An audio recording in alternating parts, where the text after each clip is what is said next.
B. Travis, the commander at the Battle of the Alamo. What more do you need to know?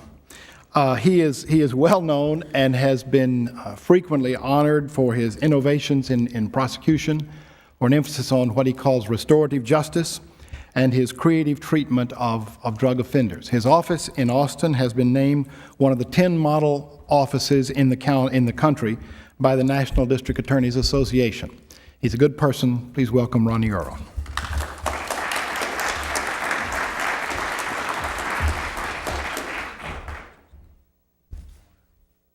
Good morning. Thank you, Bill, and thanks to the Institute for the courage that you're displaying in looking some of these issues head on. That is kind of the Texas tradition. We look hard things in the eye down here, and Rice University is operating in the best of that tradition. You know, Asa Hutchinson talked about the battle in Little Rock between Baylor University and the University of Arkansas Razorbacks, in which the coach, Frank Broyles, decided to punt on third down. Well, I have a similar story, but it has a different ending. In 1969, the University of Texas Longhorns played the University of Arkansas Razorbacks in Austin, Texas. It was late in the fourth quarter, the last play of the game. Texas was down by 6 points. With the last play of the game, James Street, the Texas quarterback, fell back and threw a Hail Mary pass to Cotton Spire, the end, who caught it for a touchdown, and Texas won the game and won the national championship. Afterwards, somebody said, now, how did you think he was going to catch that ball? It was you threw really a long ball, and he caught it. He said, I had faith in the hands of my receiver. I had faith in my receiver. It was fourth down. Texas won the game and won the national championship. I suggest to you that it may be fourth down now. Now, the game is either third down or it's over. We've had that. Maybe it's fourth down. Maybe what we really need to do is trust the receiver. Maybe what we really need to do is trust the receiver of government in this country, which is a partner with government, which is the public. Trust the public. It seems to me that the international crisis that was visited upon us on September 11th has presented us with a remarkable opportunity to reevaluate our priorities. We get the chance now that that terrorism has focused our attention on the law and on democracy. Perhaps now that in the view of the fact that we've got a war on terrorism and a war on drugs, that we can focus attention on the needs of the law and the needs of democracy, because it seems to me that the current drug policy has created strains on both the law and on democracy. And I think that it is helpful. And what I would suggest this morning, what I'm going to do this morning, is look at our drug policy in the context of the emerging notion of restorative justice, which is actually a fairly ancient concept. And so in a sense, we're going back to the future as we look at the concept of restorative justice.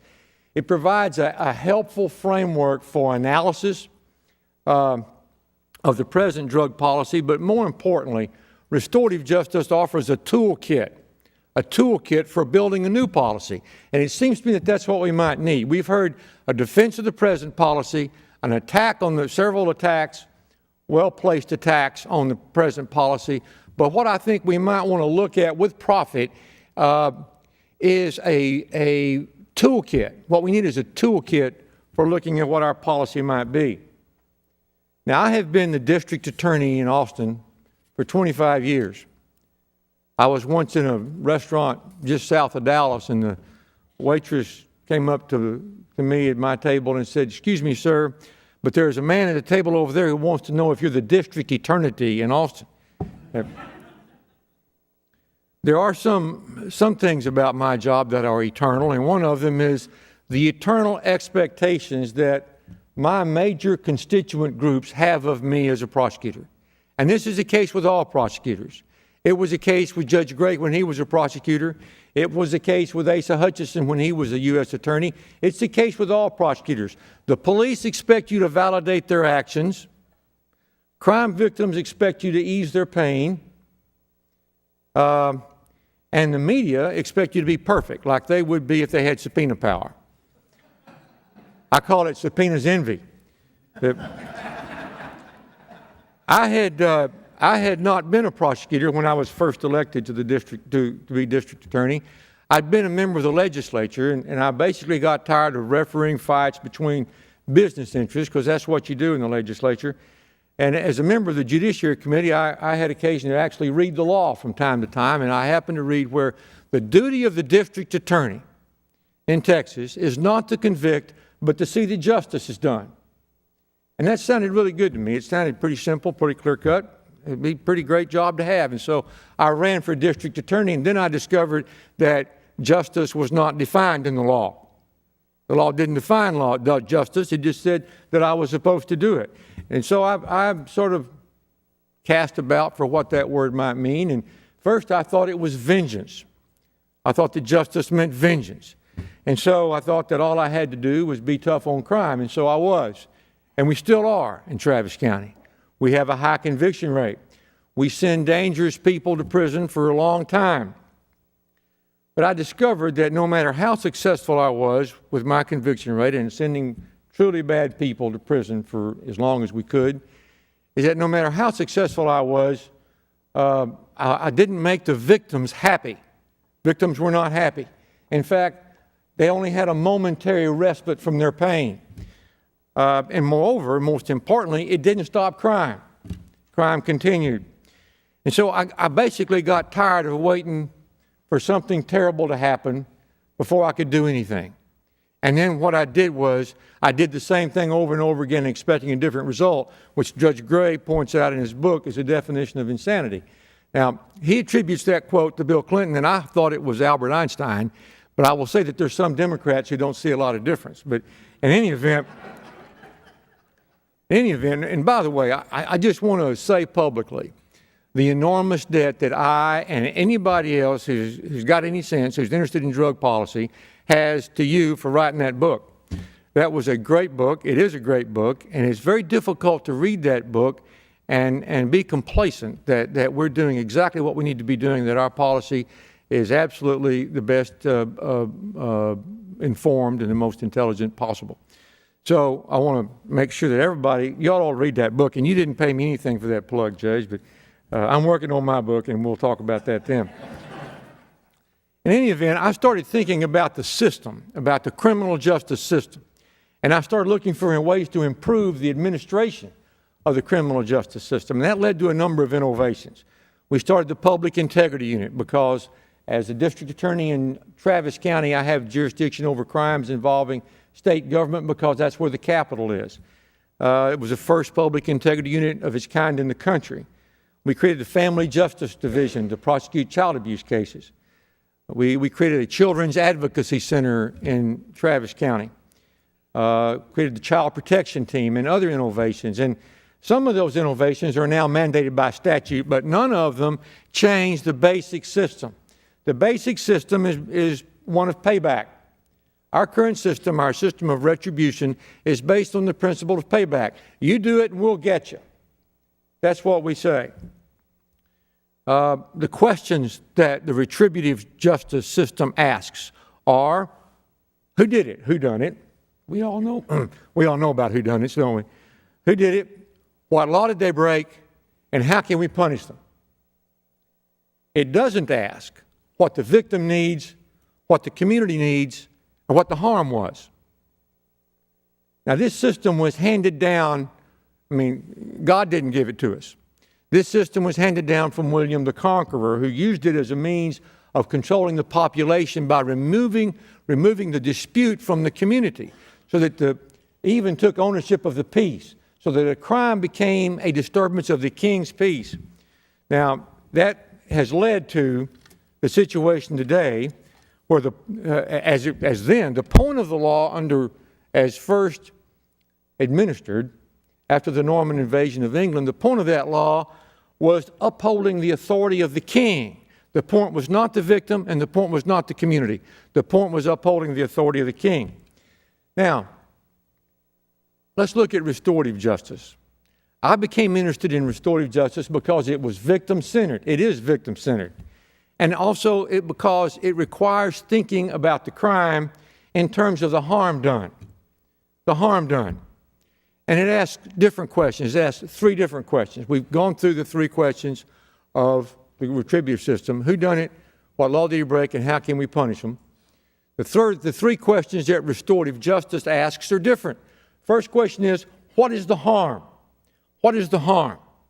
That's a handy question to ask whether you're looking at a crime or any fact situation or a policy for that matter. It's especially valuable in analyzing policy. So the first question is, what is the harm? Second question, what needs to be done to repair the harm? And third, who is responsible for that repair? Those three questions. Now, those questions do three things. The first thing is they focus on the problem, not just the law, not only the law, but the problem. They lead to problem solving, and they build in accountability. I believe that they are the key to a grassroots examination of drug policy. And I personally believe that no significant change in drug policy is going to be possible unless it comes from the grassroots, from the bottom up. And that may be because I have great trust in the public, because they've reelected me a number of times to be district attorney of Travis County. But there's a bonus to restorative justice.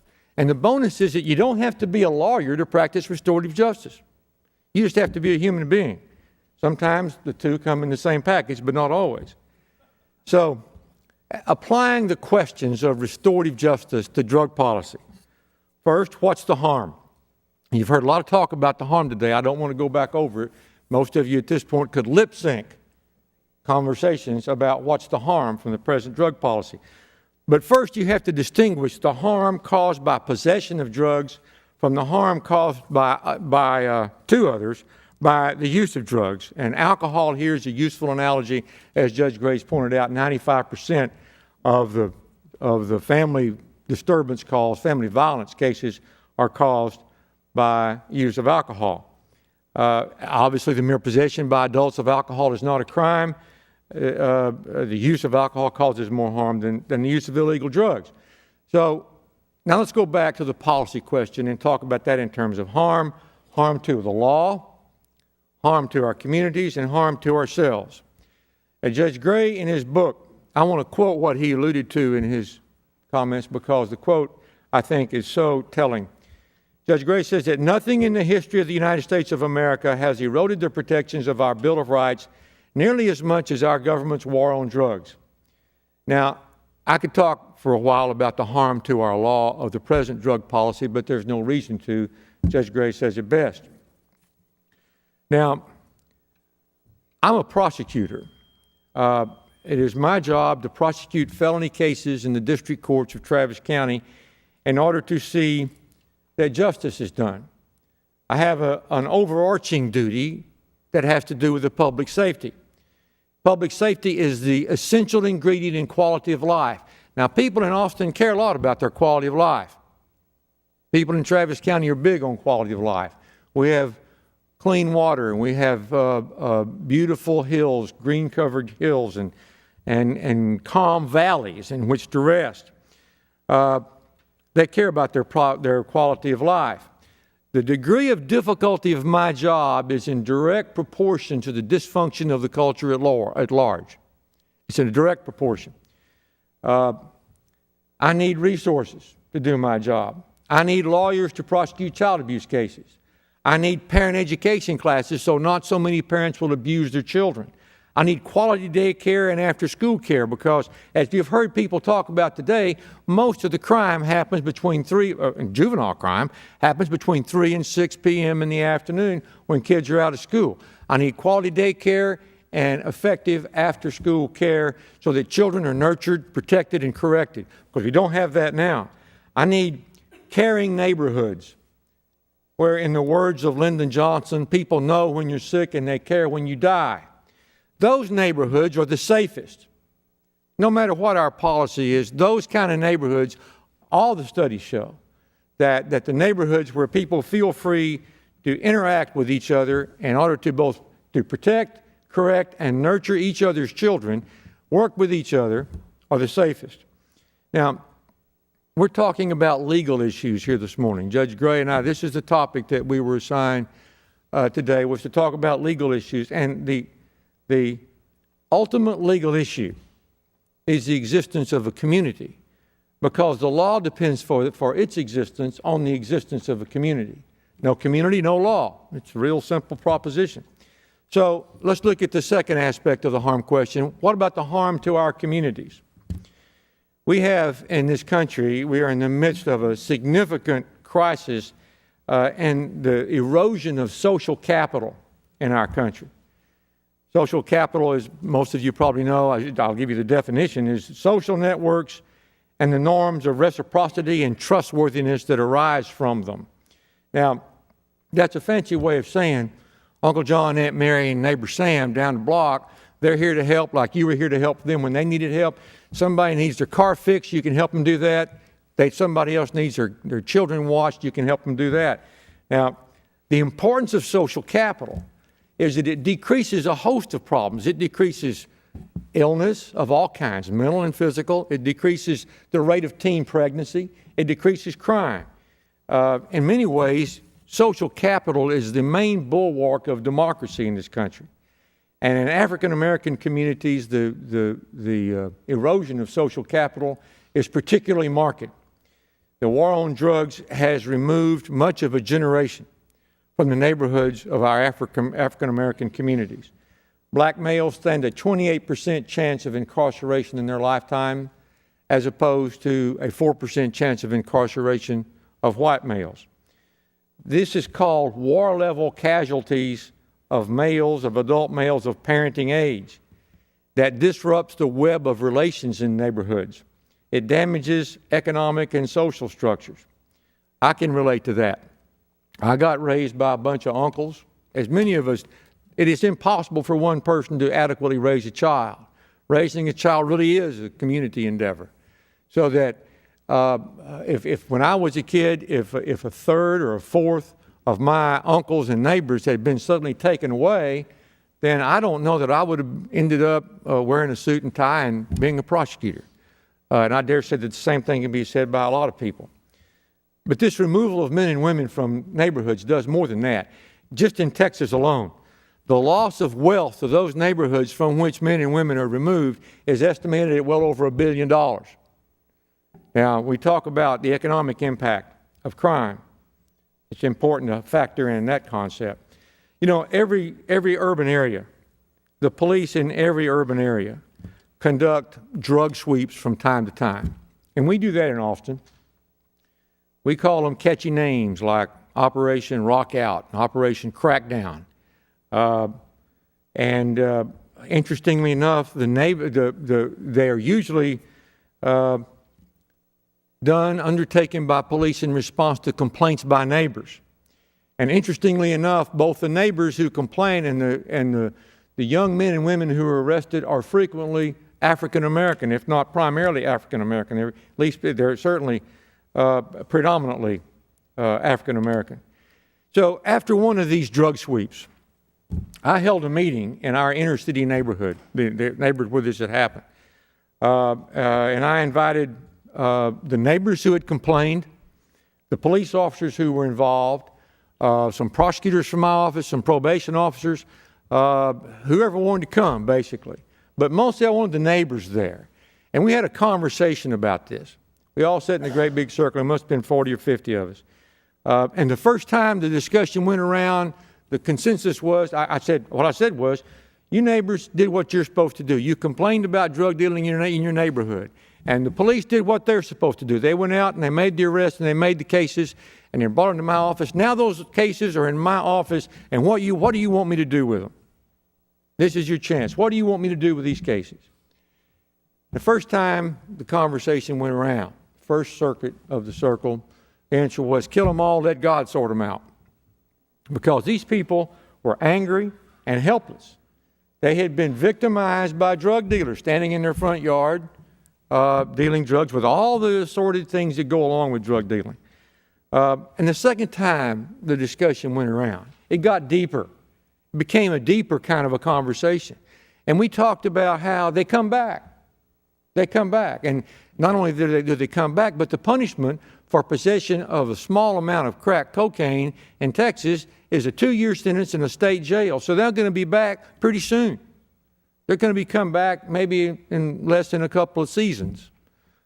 So not only that, they were concerned that there are too many black males in prison as it is, and that their families are victims too. And so what are we going to do about all that? And so all these conversations were going on. And what's going to happen to their children? They're going to have to suffer the same fate. These people, these neighbors, were living the ripple effect of the war on drugs that is not always perceived by policymakers. Policymakers don't often get a chance to see and feel and hear that and live that. And in some ways, that's the function of drug courts. One of the functions of drug courts is it gets people like me and like Judge Gray, it teaches us what is really going on. Okay, the third form of harm is harm to ourselves, us as a people. It seems to me that democracy is in some kind of trouble these days. The kind of apathy that results in a really small voter turnout is attributed to lots of things. I personally see it as a sense of powerlessness. A sense of powerlessness that is abroad in the land, and powerlessness to control the forces that influence our lives. Now, that's what I saw in that first meeting in our inner city area. But I submit to you that that sense of powerlessness is dangerous because it leads itself to fear, and that fear can enshroud itself in fascism. And that's the danger that we face because that is contrary to our tradition. We have a tradition in this country of a muscular people who are not afraid to determine our own values and our own fate. That's our tradition. You know, there was a time when everybody felt responsible for the safety of the community. Some people rode out in posses and confronted the offender, and other people stayed home and tended to watch fire and comforted the victim, but everybody was involved, everybody was engaged, everybody had a stake. We no longer do that, and we've suffered as a democracy because of it. The founder of the London Metropolitan Police Department was Sir Robert Peel, who said in 1829 that the police are the public and the public are the police. The police are the only members of the public who are paid to give full-time attention to duties which are incumbent on every citizen in the interest of community welfare. Self-government takes moral muscle, and that's where we get the strength to say no to government and to say no to big corporations. That's where we get the strength to influence the forces that impact our lives. That is the basis of the institutions of liberty. So we come to the second question. The second question. So the first question, we've talked about all the various kinds of harm. Second question, what needs to be done to repair the harm? That's where restorative justice comes in, because restorative justice uses the function of protection as a way to strengthen the institutions of democracy by strengthening civic virtue and civic participation. And that, it seems to me, is the answer to the question of how you challenge, how you change the drug policy. There are various restorative practices. There are reparative boards like our neighborhood conference committees in Austin, where neighbors set punishment for juveniles who get in trouble. Not prosecutors, but neighbors do it. Victim offender mediated dialogue is a program of the Texas Department of Criminal Justice. Sentencing circles is another innovation that we've tried in Austin with great success. And finally, community impact panels.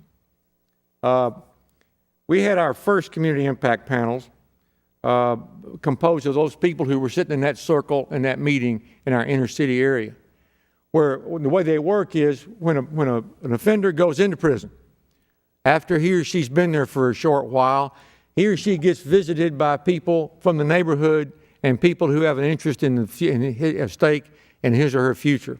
And a conversation ensues that focused on helping him or her direct what happens to them while they're inside.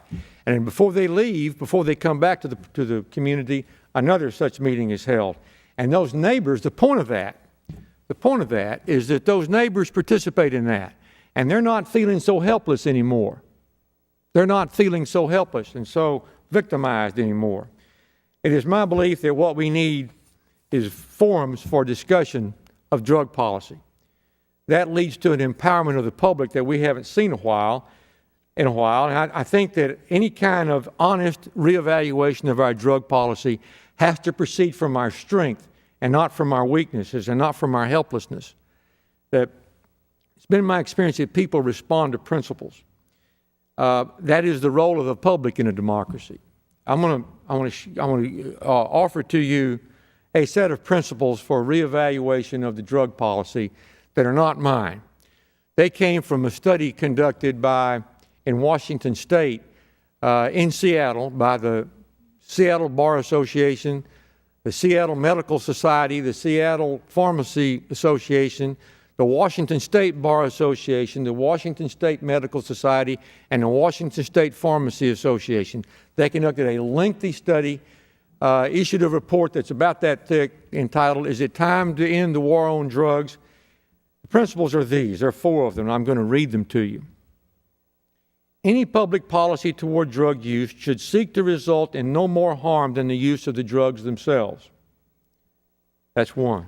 2, any public policy toward drug use should address the underlying causes and the resulting harms of drug abuse instead of attempting to discourage drug abuse through the use of criminal sanctions. Number 3, the state should regulate the use of drugs in a manner that recognizes a citizen's individual liberties while answering the need to preserve public health, public safety, and public order. 4, the state should regulate the use of drugs in a manner that uses scarce public resources as efficiently as possible. Now, what you got here, you got both doctors and lawyers agreeing on something. Now, when that happens, there's got to be an elephant in the living room somewhere. The third question, final question, who's responsible for this repair? And the answer is that we are, because that's the way democracy works. The public needs opportunities to talk about these powerful forces, powerful policies that impact their lives and our lives. Let them tell stories. Let people get together and tell stories. Give people all the facts, and let the people decide what the drug policy should be. That's democracy after all. That's how we run things in this country. We have some important choices to make in governing ourselves. And we have the courage, wisdom, and integrity to create the strongest democracy that we can be. What we have to do is trust the hands of the people. That's where we came from. Thank you very much.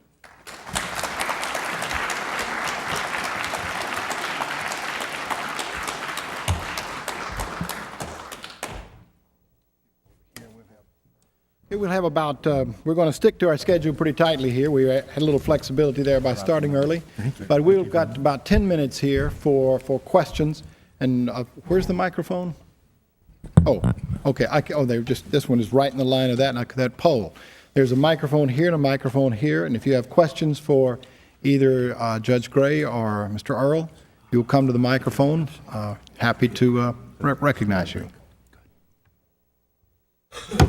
Yes, Arnie. This is Dr. Ernest Drucker, who will be speaking both this afternoon and tomorrow, actually. You both work in different parts of the law enforcement and criminal justice system and have for many years. And I'm just wondering what kind of reception you get for these ideas as you talk to your colleagues in law enforcement, other prosecutors, other judges, police officers. That's 2 questions. What do they say privately and what do they say publicly? Privately, I have judges in the judge's elevator, in the judge's lunchroom, or cocktail parties saying, "You're absolutely right, gee, you know, we see this all the time." They know that 80% of all felony crime in Los Angeles and Orange counties are drug-related crime. They're just inundated. It isn't working. We're churning them through, etc. Prosecutors, the same. Undercover DEA agents, the same thing. Publicly, though, you know, again, we have not legitimized the discussion yet. People need political cover. I one time gave a talk to an American Bar Association forum at which the Supreme Court, the Chief Justice of the Supreme Court of one of the states in the South was present. After that, he wrote me a letter saying, "Jim, you're absolutely right. It's appropriate for a judge to talk about this. You're right. The war on drugs isn't working. I see that all the time coming across my desk. But I gave up a lucrative law practice to have this job. I love my job, and if I were to speak publicly about it, I'd have to spend so much time defending myself, I couldn't get my job done. So keep going, etc." And it's so terrible that we are intimidating the very people that have the knowledge and have the credibility to discuss this issue, and we're intimidating them away from the discussion. Whose fault is that? Again, it's ours. We need to legitimize the discussion. I've had a similar experience, although I've spoken to the National DAs Association and the Texas District Attorneys, the Texas Prosecutors Association on the subject of restorative justice. I have never spoken to any prosecutors group on the issue of applying the principles of restorative justice to drug policy. But I do know that prosecutors have become, in the last few years, enormously more receptive to the concept of restorative justice. And again, I believe that the key to changing the drug policy is from grassroots understanding and grassroots efforts. And the fastest and cleanest way to get to the grassroots, I believe, in this context, is through applying the concept of restorative justice. And prosecutors are very interested in that. I don't know what they would say publicly, because this is such a new idea. Actually, it's an ancient idea. It's the original idea of justice. In fact, all of our concept of what we consider peace is based on the idea of this sort of the fairness and balance of a neighborhood that's healthy. And so it's very difficult to argue with it. And that, I think, is a key to analyzing this from a policy level. Yes, sir. My name is Bob Lee. I'm in Houston. Mr. Earl, did you support Representative Terry Keel's bill, what was it, last session of the legislature, calling for a change in the prosecution of drug cases to where if there was a medical reason, they could use that as a defense? Representative Terry Keel is a former assistant district attorney, a former employee of mine. He went over the hill and became a Republican. And so, but I supported that bill. I told him I thought that was a great idea. I told him it was the smartest political move he'd ever made. Almost made up for his previous party change. But I did not testify for that bill. He didn't ask me to. That might have killed it, as a matter of fact. Yes, sir. I had a question about money. I was talking to an acquaintance who's from Ireland a few weeks ago, and he said that there's been a lot of suffering among the law enforcement community and the general economy since there's been peace in Northern Ireland recently. They really had come to rely on lots and lots of overtime. And the statistics that I've heard here indicate, I remember that they say that in the Swiss heroin maintenance models that the crime has been reduced by 60% in the vicinity. And Judge Gray said 80% of the crime in Los Angeles is drug related. I think I heard the figure 60% of crime again. But if the war on drugs was to end, and if crime were to go down 60%, wouldn't that be some sort of a calamity to the law enforcement community? I think, first of all, I am not concerned about my job. I think we will always need judges. If I were a police officer, prosecutor, I would not be concerned about my job. So what we would do is reallocate this effort to other areas crying out in our society that need to be addressed. I don't know about Travis County, but I certainly can talk about Orange County. What happens if your car, your house is burglarized? Yes, you call the police. What do? They come out eventually and they give you a police report. Then what happens? The police reports are not used to investigate the burglary. They're used for your insurance companies because we're spending all of our resources on drug crime. So instead, we could reinforce the robbery detail, the burglary detail, the homicide detail, the tax evasion, and the rest, and get into these other areas. Every dollar we put into drug prosecution is a dollar taken out of the prosecution of other offenses. But I'm not concerned about my job. And by the way, I think that the police are much more public-spirited than that. They'd be fully prepared to have a 60% reduction in crime and be real happy about it. I agree with all that. Yes, sir. Oh, okay. Yes, my name's Ken Salzman. I'm from Houston, and I have for a long time seen this problem of creating safety in discussing alternatives to the drug situation. And one of the major problems to me seems to be apathy amongst the public. Do you see any other specific targets that might help with that, or ways to overcome that? Okay, in California, we had our primary election last month, and we have all these people, as you probably do too here, waving flags on their cars and everything else. Do you know what the turnout was? 1/3. It was about 30%, 33%. Just absolutely disgusting. Reminds me quickly of a story in which a high school boy was talking to his coach, and the coach looked at him and said, "Look, son, what is it? Is it ignorance or is it apathy?"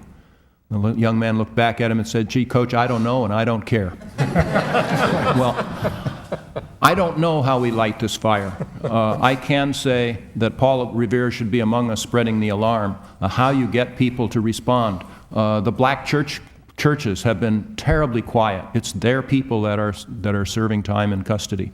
All you can do is what you can do, but I tell you, we are harming ourselves deeply, and one person can really make a difference. So we just need to get that word out there. Otherwise, I don't have any magic bullet for you. Well, I agree with you that there is a significant increase in apathy, but I don't think it's because people don't care. I think, and I've said this before, I think that the reason that people don't participate and the reason for this apathy is because of something that is more akin to despair than anything else. I think people despair of having any power to control the forces that impact their lives, which is why I believe so strongly in restorative justice, because it acts basically as a way of sharing the power of the criminal justice system with the public. In other words, why should a plea in a criminal case be negotiated by a defense lawyer and a prosecutor by themselves operating in a vacuum? Why can't the neighbors be part of that process? With certain safeguards and in safe containers, people in general have a remarkable facility for justice. And that's where justice comes from. And so that is the idea of having some power and exercising some power, I think, is the antidote to the apathy that we see. And I think that in itself gives people the idea that their fate is in their hands. And right now, people don't necessarily believe that. That, I believe, is the death knell of democracy, where people do not believe that they have the power to change things. We've always thought in this country that we had the power to do something different. You know, there was a statute I heard about recently in Oregon in the latter part of the 19th century that made it a crime for a person to refuse to come to the aid of the sheriff and join a posse when requested. Now, we don't want to there's a balance between lynch mobs and what we got now, where everybody stays inside and where it's air conditioned and watches TV. We don't need to go too far either direction, but we do need to restore the balance of public participation, and restorative justice offers an opportunity to do that. Along those lines, too, Earl, you know, if we would include the society and the victims, restitution is an enormously helpful thing, where it's helpful for the person that perpetrated the offense. Instead of putting him in prison, if it's violence, that's different. But if it's nonviolence, let him get out, let him get a job. Very helpful for me as the perpetrator to actually give you $10 a week or whatever it is. It's good for society, good for the victim, and good for them. Those are things that we need to focus on. Maybe we'll increase our voting to up to 40%. Who knows? We are going to have to stop now. Sir, if you will, we'll have a session in the afternoon, and if you will stand up, you'll be the very first person introduced. We're going to meet back here at 1:15 this afternoon. Let you know, for those of you who are not familiar with the area, across here in the building, over here, so that direction, there is the Student Center. There's a cafeteria there. There's a Subway sandwich shop. If you eat enough of those Subway sandwiches, you can lose enormous amounts of weight, I've heard. And there are flyers out in the front here that talk about the various local restaurants in the area. The Rice Village, which is also in that direction, a few blocks away, has a variety of good restaurants that you might want to try. But we'll see you back here at 1:15. Thank you very much for your attention. Thank you for your participation.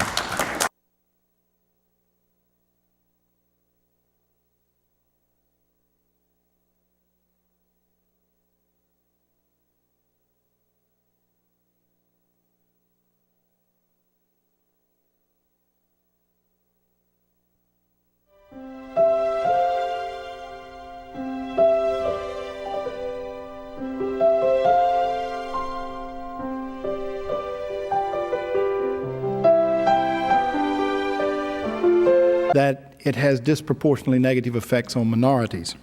And even some of the staunchest supporters of a stringent drug policy acknowledge discomfort over the fact that poor and even not so poor members of minority communities are far more likely to be arrested, prosecuted, sentenced, and punished than are middle class or upper middle class white people who engage in essentially the same behavior.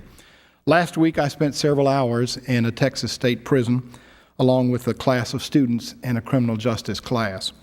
And no one had to point out that a great majority of the inmates there were either black or Hispanic.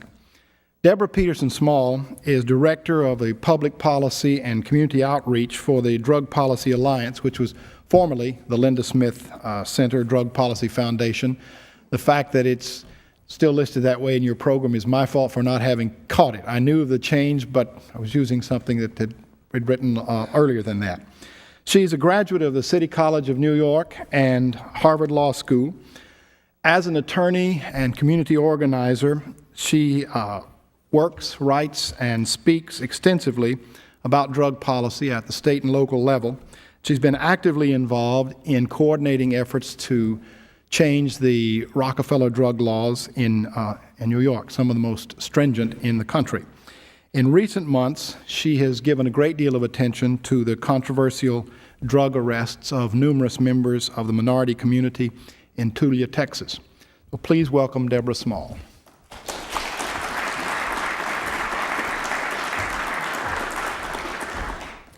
Good afternoon, and I thank you all for being here today. I want to thank particularly the conveners of this meeting because I think that this is an important topic, and for myself and for some of the other people here from Drug Policy Alliance, it's a real pleasure to be here in Texas talking about an issue that we care so much about.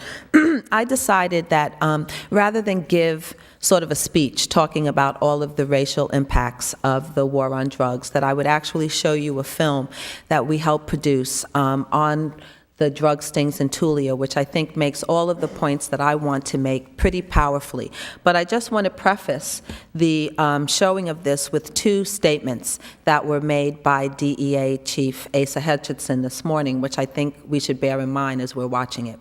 He concluded his talk this morning by talking about the fact that he believed that not enforcing laws breeds contempt for the laws, and he made that statement in support of continuing to enforce our laws with respect to marijuana and other illegal drugs. I would assert that disparate enforcement, uneven, unjust enforcement of laws also breeds contempt for the laws. And what we have in the U.S. with respect to the war on drugs has been a history of uneven enforcement, where the laws have primarily targeted poor people and people who are part of minority groups. And then the other thing that he said was that a nation's character determines its future. I'd like, as you all are watching this film, to think about what it says about the character of our nation today and what kind of future we can expect to reap based on the seeds that we're sowing today through our criminal justice system. And once the film is over, I think we'll have a little time left over for questions. So as you're watching it, please jot down or make a note of any questions that you want to ask, and I'll be happy to answer them with the time that we have available. And for whoever the person is who's queuing up, we're ready.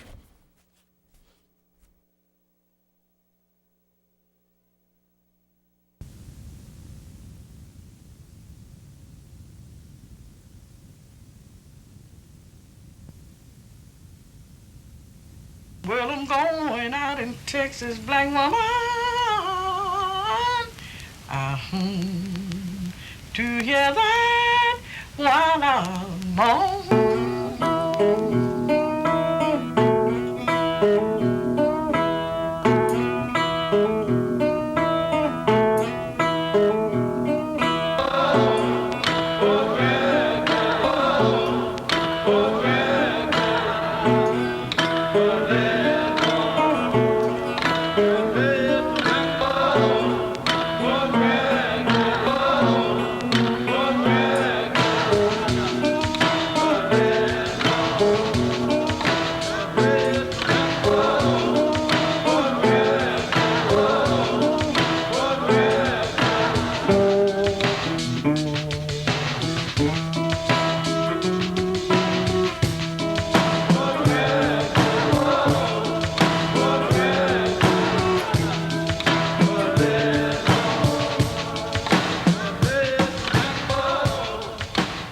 difference from 1920 and now is they can't take us out and hang us on a tree. They can just send us to prison for life. It's the same thing. We ain't gonna never be free again. We all gonna die. In the last 2 decades, the war on drugs has become a principal excuse for locking up tons and tons of black and brown people.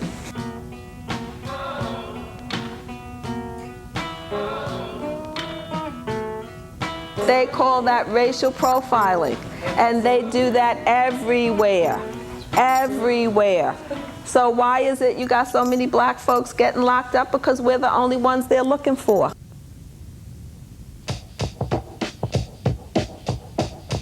In the spring of 1998, Sheriff Larry Stewart decided to investigate the drug scene in Tulia, a small town in the Texas Panhandle.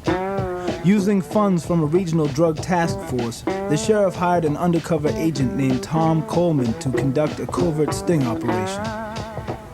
Early on the morning of July 23, 1999, the arrests finally came. Even Sheriff Stewart was unprepared for his agent's success. In 18 months, Coleman had allegedly made more than 100 controlled buys of powdered cocaine. As the images of suspects appeared on the evening news, it was clear that those caught in the sting had something in common. 39 of the 46 arrested came from Tulia's tiny black community, which numbers less than 350. More than 10% of the town's black population had been taken down on the word of one man. They arrested us at 7 in the morning.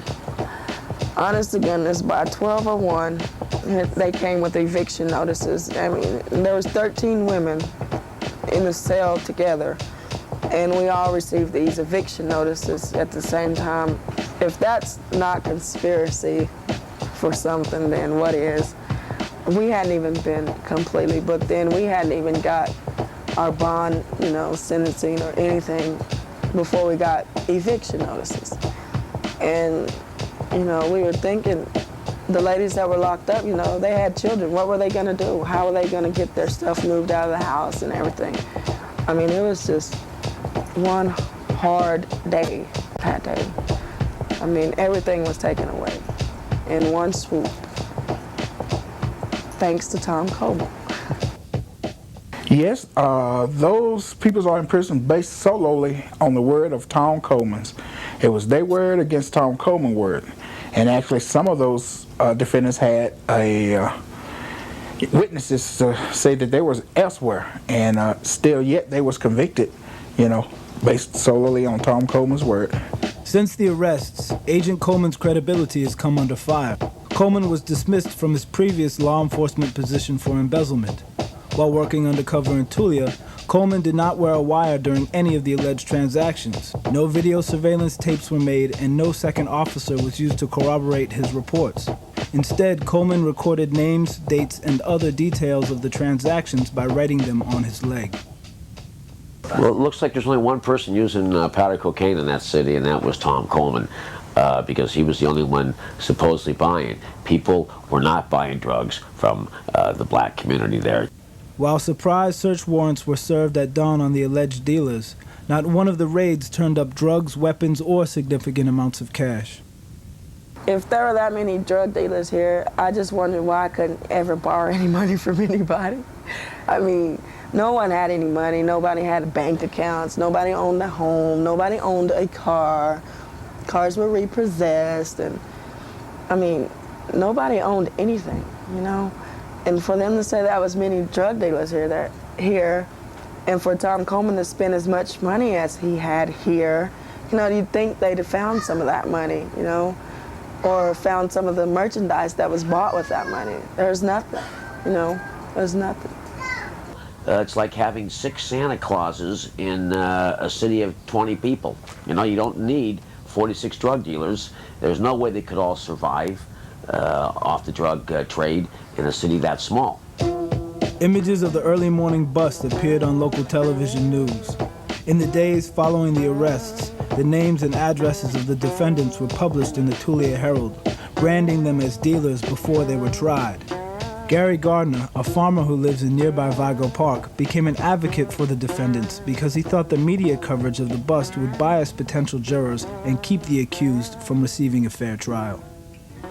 I initially got into it because of a lot of the statements Larry Stewart, the undercover agent, and McKeachin made that I thought were prejudicial. Plus, the way that they drug these people in front of the cameras. I guarantee you, if you drug my wife in front of the camera at daylight without letting her comb her hair, she's going to come across not a pretty person, although she's one of the prettiest women I know. And they had facilities up there to protect the dignity of these people. They have a garage up there at the jail they could have drove these cars in and unloaded these prisoners and booked them without doing that embarrassing number. So they had to have done that deliberately. And the only reason I could think of to do it was to influence the people in town that these people were guilty.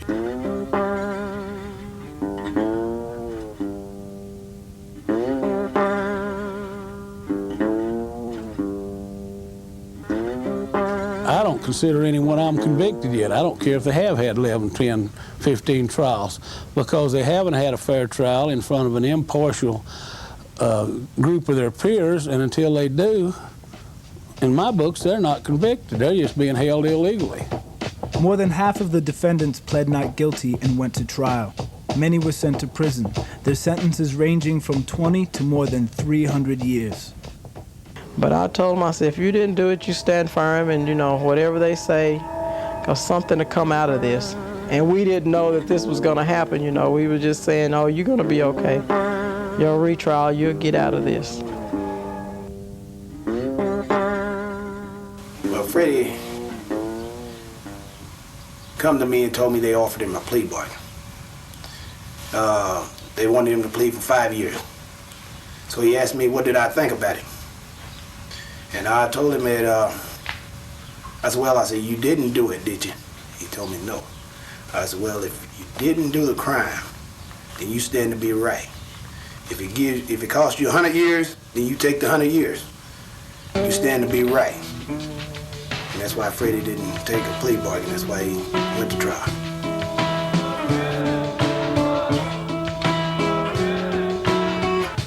Joe Moore, the first defendant tried, was described by District Attorney Terry McKeachin as one of Tulia's major drug dealers. At 67 years old, Joe Moore, a hog farmer, was the oldest defendant. He was sentenced to 99 years for 2 counts of cocaine delivery. This house here is where Joe Moore lived. He's the man Mr. McKeachin called the kingpin of the Tulia drug dealers. He was made out to be the horriblest, baddest person, you know, in the world.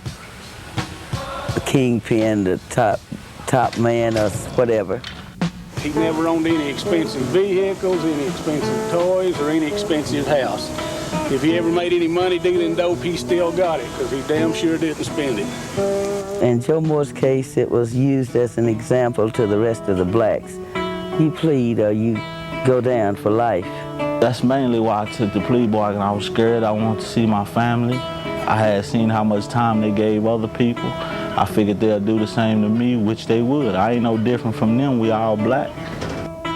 The conviction of so many black citizens, most of them under the age of 30, has brought racial tensions in this small town to a head. Many believe that the sting selectively targeted young people who had ties across racial lines. Those whites who were arrested in the bust all had romantic relationships with blacks. That sends a message: don't mess with black people. And if you're black, don't mess with whites. And why is that?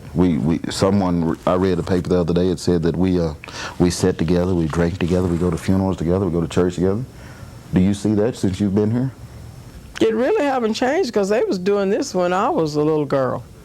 I remember when we had to go through the back door to get hamburgers or whatever, you know. I remember all that stuff. So I guess it's trying to get back like that. I don't know what it is. When I moved here, I moved my kids away from the violence in Fort Worth, and I exposed them to racism, poverty, and some people that are bigots, and which is the lesser of the evils? Prejudice or violence.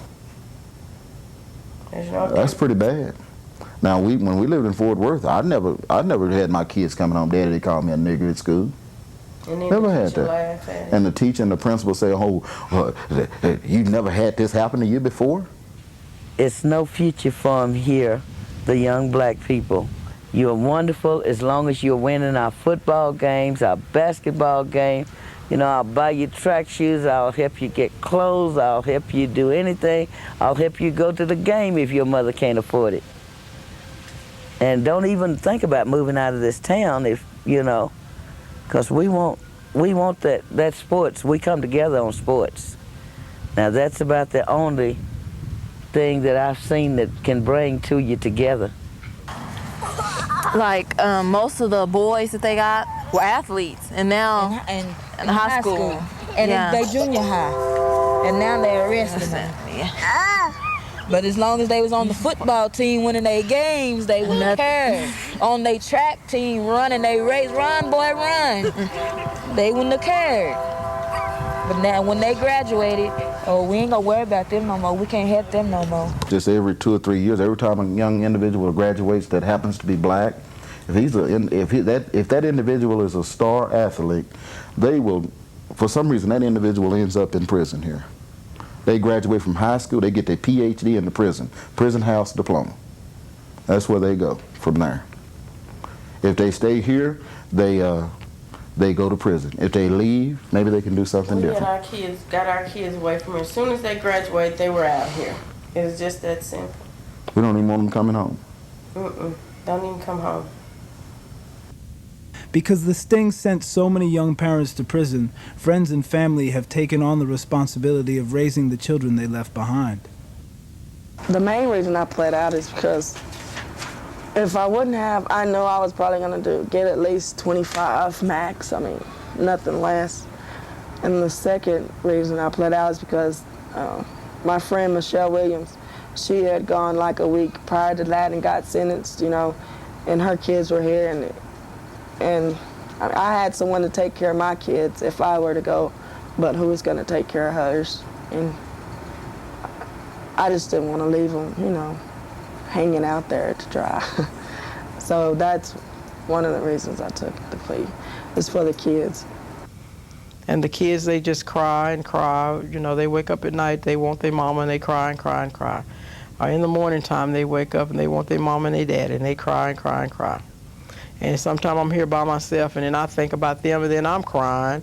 So, you know, it's pretty rough. And it's not only me. I think a lot of the families, they just, when they by themselves, they probably just cry, and they just wonder, you know, why this happened like this. Black families in Tulia have begun to organize in response to the arrests and have traveled across Texas to bring national media attention to the story, raising questions about the way the state's drug task forces conduct investigations. The indictment against Billy Wafer was dismissed because his lawyer was able to present witnesses and time cards that confirmed that Mr. Wafer was at work the time the deal was alleged to have happened. Mr. Wafer's lawyers have filed a suit against Tom Coleman and Sheriff Stewart, alleging that they conspired to eliminate blacks from Tulia by manufacturing evidence in the drug sting.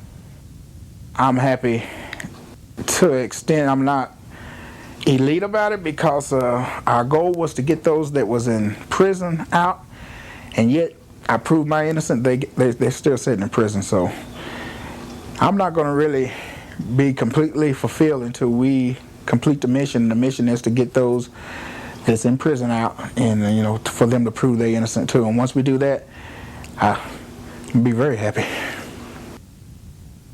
Charles Kuyker, a retired pastor, lives in Tulia. Kuyker, along with other Tulia residents, both black and white, have come together to form a group called Friends of Justice, which is working to overturn the convictions. We're still hoping. Maybe it's hoping against hope, but we're still hoping that the injustice of the injustice not just of the trials, but of the entire sting can be brought to light, and that somewhere down the road, all of the trials will be thrown out, even if that means that some people who were possibly guilty of dealing drugs are released as well, because the sting in itself was so poorly done, so illegally done, that the whole thing just should be thrown out. A little town like Toya, why do we have federal money for undercover? We have an undercover in here all the time, trying to, basically the way I see it is seduce young people. That's their job, is seduction. Anyway, I'm afraid for my children, and I'm afraid for everyone's children because of this mindset of catching people, of catching them and punishing them. It's frightening, and it's wrong. I think this is how the drug war has been fought across the country. Since I've been doing some studying on, task forces and how they work, I see that it's a number thing to the biggest part of them, and to get their grants from the government, they have to show progress. And it just seems to be all across the country that blacks are the more that they can, more easy to make the cases on than in the other race. So, I believe that's just the way they're going to fight the drug wars until we do something about it. What's happening here in Tulia is a microcosm of what can happen nationally. And you all are at the epicenter of an epidemic of law enforcement inequity and excesses that are national in scope. And that what you do here as a community in terms of organizing, fighting for your rights, and being vocal and reclaiming those family members who've been taken away from you will be a model for black and brown communities throughout the U.S. Everything that you need to prevail in this struggle is right here in this room, and it's right here in this town. And all it takes is for you all to be committed, to be clear about what your commitment is, to remain in action, and to stay motivated by love. And I believe that ultimately you will win, because love always wins. I'm going to stand until I can't stand no more, if I have to stand by myself. And I don't feel like I'll have to stand by myself, because there's too many other people that's involved in this.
We've got about 10 more minutes, and what I want to say before we open up for questions is that this story in Tulia is not one that's exclusive to that little town. My last trip to Houston, which was just a few months ago, I went with one of the ACLU lawyers, and we interviewed young black men in Hearn and Caldwell who were experiencing similar harassment by prosecutors who were using the drug laws and the threat of prosecution and long prison terms as a form of harassing these young men out of town. Will Harrell, who's here from the ACLU, and Alan Bean from the Friends of Justice in Tulia have been working very hard with other social justice advocates to develop legislative responses to what's happening, but this is not something that's peculiar to Texas. One of the things that's just appalling to me is that no matter where I go in America, whether it's in places like Texas or New York or California, which have significant populations of minorities, or to little states like Vermont, and Maine and Idaho, which have relatively small populations of minorities, when you go to the prisons, you see the same thing. They're filled with black and brown men and women who were there primarily for drug charges, even though there's no government survey or study or any other report that I've ever read or been aware of that says that black and brown people use or sell drugs at any greater rate than their white counterparts. And yet when it comes to drug law enforcement, we're the ones who are the principal victims. I felt that this video would say a lot more than I could in the amount of time that was allotted. So I'm not going to say any more about that other than to invite any of you who have questions about this or other aspects of drug law enforcement in terms of how it impacts on minority communities and poor communities to please ask, and also to pay attention to the rhetoric of the government about this, because, you know, it is upsetting to me when I hear people like our drug czar, John P. Walters, who says that it's a myth to say that drug laws are enforced in a racially disparate manner in the U.S., and that it's a myth that too many black men are in jail for drug charges and that they're there for too long. And it's that kind of thinking that keeps these policies in place. And until we're willing to stand up and contest those who claim that this is a myth, we'll continue to see scenes like this get played out in towns all across America. So, any questions, comments? Yeah, I'd like to make a comment. My name is Howard Wooldridge. I'm a retired police officer from Bath Township, Michigan. And simply put, as another voice in law enforcement, as a colleague of mine once said, in terms of enforcement, in terms of stopping vehicles, it's 2 blacks, 2 browns, 2 yellows, or I don't stop the car. Why bother? Of course, to use racial slurs. But that in a nutshell tells you where law enforcement is coming from and why there is this incredible disparity between who's arrested and who is not. Would you, can I ask you a question? Certainly. Would you say that law enforcement officers are trained to look at drug crimes from a racial point of view in terms of who the stereotypical person is that's considered to be a person who's committing the crime? My professional experience in going to seminars on that topic is no, at least in Michigan. However, I'm aware of other states where that has been taught from what I've read. But at least in Michigan, no, we were not taught racial profiling. There were other aspects of profiling, but not the racial aspect, at least in Michigan. Okay, thank you. I'm Suzanne Wills. I'm an activist in Dallas, Texas. One thing we try to do is get our speakers before audiences. I'm the Speakers Bureau Coordinator, and I have no luck whatsoever getting any speaker before a black audience. And if you could offer me any suggestions for what I might do to reach the black community, I'd be very grateful. I'm glad you raised that, actually, because we were talking about that over lunch, and it came up earlier, I think, in the presentation that Judge Gray gave about the reluctance of a lot of black leaders to speak out against the way in which drug law enforcement takes place in their communities. And one of the points that Ronnie Earl made earlier this morning, I think, is worth noting, that there's a great level of shame that's attached in the community to the fact that people do use drugs. There's a desire by people who consider themselves to be law-abiding to separate themselves from those people who are not. And very few people really look at what some of the economic factors that drive a lot of young people in minority communities to get involved in buying and selling drugs, the lack of economic opportunity, the high level of unemployment, et cetera. And because these issues all seem too big to be taken on, people just prefer to ignore them altogether.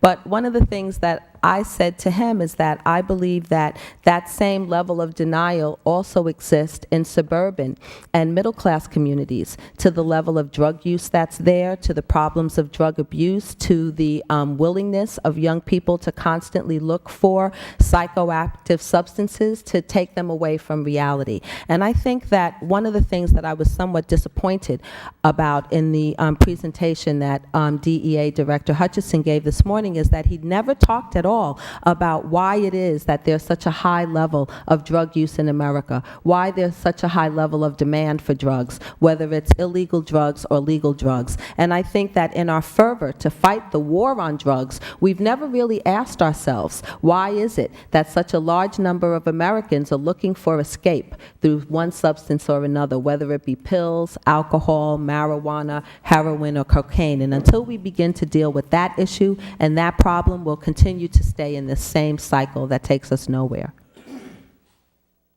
Deborah, it's great to see you back in Texas. It's always nice to have you here.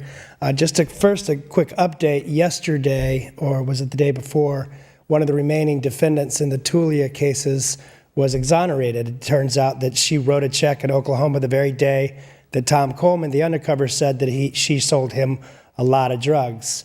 So she's free. Many of them are still not.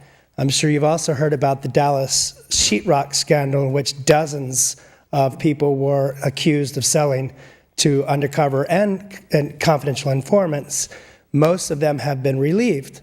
And so at one hand, we all feel kind of relieved. My question is, what's going to happen with those police officers who carried out the framing? What's going to happen to the Dallas prosecutors who continue to take pleas in those sheetrock cases, knowing that in fact those were not drugs? What can be done to deal with them? We're very punitive towards those who are in possession or sell drugs, but what about those who, in my opinion, do a much worse crime? I agree with you. And again, I mean, I'd ask that question of our government representatives. What role is the Department of Justice taking in investigating what led to these sting operations, how they're conducted, who's accountable for these officers who are involved in this, and where, as in this case and in the case in Dallas, you have clear examples of prosecutorial and police excesses, what type of sanction is applied to those people. I mean, to me, so the one thing that I want to say about Tulia, which I think bears on what you're talking about, is that as much as it was a crime that these people were prosecuted on the word of one person who many of us believe was lying, I think another issue that bears examining is why it was that juries were willing to convict these people on little or no evidence. We're talking a small town. Most of these defendants were known to the people on the juries. They had known them their whole lives. They grew up in those same towns. Why is it that they were willing, on the basis of a white man who was not from that town, who presented no other extrinsic evidence, no corroboration at all, not only to convict these people, but to sentence them to such long periods of time in jail? To me, that speaks to the underlying racial motivation behind the way in which drug laws are enforced in the United States. They have been, throughout the history of drug prohibition in the U.S. and today, used, I believe, primarily as a form of social control, as a way of saying to people who are already marginalized that this is what will happen to you if you don't abide by our rules, if you don't behave the way that we want you to, or if you just become economically superfluous, as is the case that's being made with these young men in Tulia. There are no jobs for them.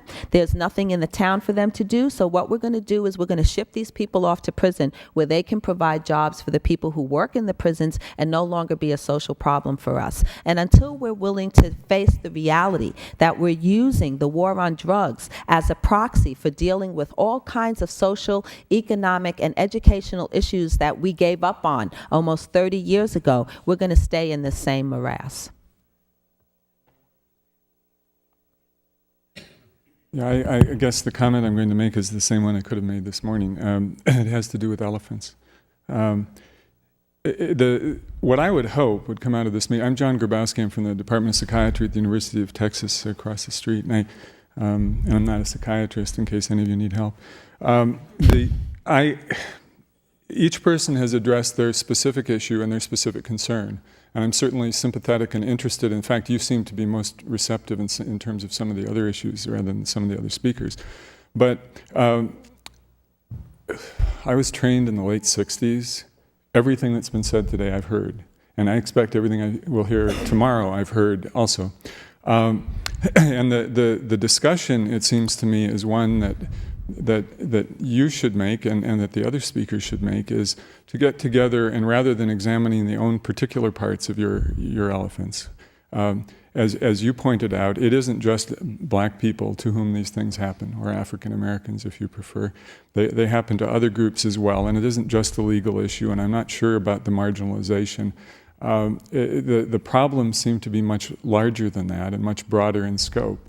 And the drug problem in the U.S., by the way, isn't as severe as the people this morning would like us to believe. I mean, relative to other sorts of disorders, it isn't quite as profound. So it seems to me that at the end of this discussion, which I think you've presented one aspect of it very well, as have the others, that there should be a coming together of those pieces and saying what is the broader policy issue, because quite frankly, a policy that only addressed what you talked about isn't going to resolve the problems any more than a policy of restorative justice that was talked about this morning from the grassroots. I would hate to be judged by the grassroots, frankly. I think Stratton Hill will talk about how his colleague physicians who are part of the grassroots are very much as ill-informed as the rest of the American public. So there is no question here, but my comment and thought is that perhaps the bringing together of these people, of all of you, I would hope there's going to be some central meeting where you bring the parts together and say, okay, this is my piece and this is your piece and this is your piece. But there is the broader policy that will eventually affect all of these pieces that really has to be addressed, because addressing the inequities with respect to blacks is not going to resolve the issue in this country. Would you agree with that? mean, I do, and I think that there's the principle that we ought to be ascribing to use to address this problem is one that's been articulated by a number of speakers today, which is first and foremost that we should not be punishing people for what they put into their bodies, but simply for harms that they cause to others. If we adopted that as a basic principle, that would alleviate a lot of the problems that we're talking about today, because we're putting away lots of people, not because of things that they've done to other people, but because of things that they do to themselves that we disagree with. Well, I understand your point on that, but in the reality is in the healthcare system as a public health issue, you do sometimes end up paying for their care. We do the same thing for people who smoke cigarettes, but we don't arrest and incarcerate them. There should be parallels across policy in that regard. I'll let it go with that. Okay. I think we're out of time, but thank you.